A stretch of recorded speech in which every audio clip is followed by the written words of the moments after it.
నమస్తే welcome to sauce TV నేను Shiva global star Ram Charan గారి దగ్గర నుంచి బుచ్చిబాబు గారి డైరెక్షన్ లో సినిమా రాబోతున్నటువంటి విషయం మనకు తెలిసిందే. సో RC15 అనుకున్న రేంజ్ లో లేకపోయినప్పటికీ RC16 లో అనుకున్న దానికంటే ఎక్కువ ఉంటుందని చెప్పి ఒక ప్రత్యేకమైనటువంటి ఎక్స్పెక్టేషన్స్ ని కాదు జనాలు ఒక బజ్ ని క్రియేట్ చేశారు. ఇందుకు గల కారణం ఏంటంటే ప్రీవియస్ గా బుచ్చిబాబు గారి దగ్గర నుంచి వచ్చినటువంటి ఉప్పెన మూవీ ఎఫెక్టే. ఇక సినిమాకి సంబంధించి మ్యూజిక్ డైరెక్టర్ గా AR రెహమాన్ గారిని తీసుకున్నటువంటి విషయం మనకు తెలుసు.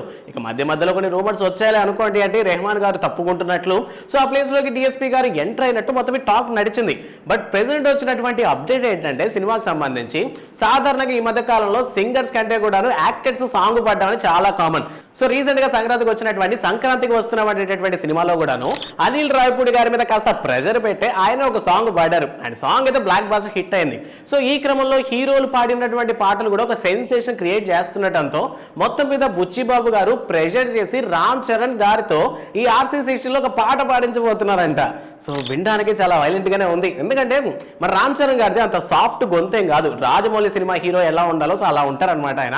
సో అటువంటి ఒక గంభీరమైన గొంతుతో ఆయన పాడేటటువంటి పాట ఎలా ఉండబోతోంది అండ్ ఎలాంటి పాటను సెలెక్ట్ చేసుకోబోతున్నారో తెలియదు. కానీ ప్రెసెంట్ AR రెహమాన్ గారి మ్యూజిక్ డైరెక్షన్ లో మొత్తం మీద రామ్ చరణ్ గారు పాట పాడేటట్టు బుచ్చిబాబు గారు ఒప్పించారంట.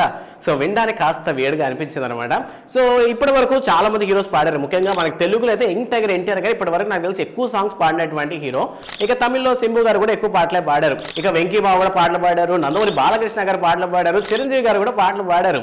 సో ఇంతమంది స్టార్ హీరోలందరూ పాటలు పాడారు కదా. సో వాళ్ళలో మీకు నచ్చినటువంటి ద బెస్ట్ సాంగ్ ఏంటన్న విషయాన్ని కామెంట్ సెక్షన్ లో మాతో పంచుకోండి. అండ్ ఇలాంటి కొన్ని ఇంట్రెస్టింగ్ అండ్ ఇటువంటి మూవీ అప్డేట్స్ తెలుసుకోవాలంటే వెంటనే సాస్ టీవీని సబ్స్క్రైబ్ చేసుకోండి. Thanks for watching.